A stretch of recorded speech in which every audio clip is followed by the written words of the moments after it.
Lapse nõusolek. See oled sina.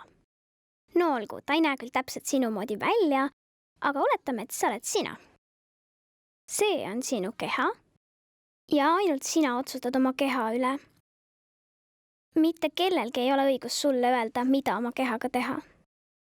Ei su sõpradel, ei võõrastel ega ka täiskasvanutel. Mitte kellelgi ei ole õigust otsustada sinu keha üle. Välja arvatud sul endal. Seda nimetatakse muide kehaliseks puutumatuseks. Ja just seda see nõusolek tähendabki. Inimesed on erinevad.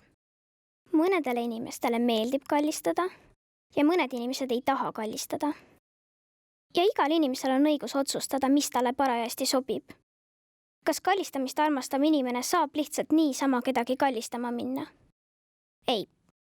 Neil on vaja nõusolekut. Kuidas inimesed teavad, et nad on saanud nõusoleku? Nad küsivad. Kas sa soovid kallistada? Jah. Kas ma võin sul käest kinni võtta? Pigem mitte. Hea küll. Kui inimene ei vasta jaatavalt. Kas ma võin sind kallistada?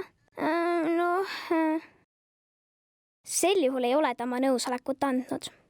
See on tegelikult päris lihtne. Küsi nõusolekut ja kuula, mis sulle vastatakse. Muide, kui inimene annab kellelegi altkäemaksu või ähvardab kedagi vastama jaatavalt, siis see ei ole nõusolek. Mõnikord ütlevad täiskasvanud lapsele, mida ta peaks oma kehaga tegema. Mine anna tädi Torisele head aega musi, kuid lapsel on ikkagi õigus ise otsustada. Ei aitäh, see tekitab minus ebamugavust, ma lihtsalt lehvitan hüvast jätuks.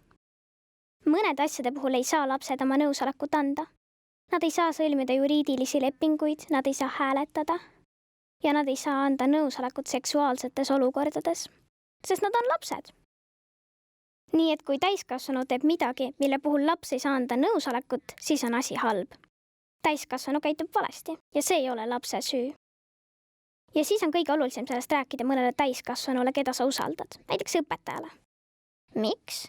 Sest see on sinu keha ja mitte kellelgi ei ole õigus sulle öelda, mida oma kehaga teha. Harjuta nõusoleku andmist.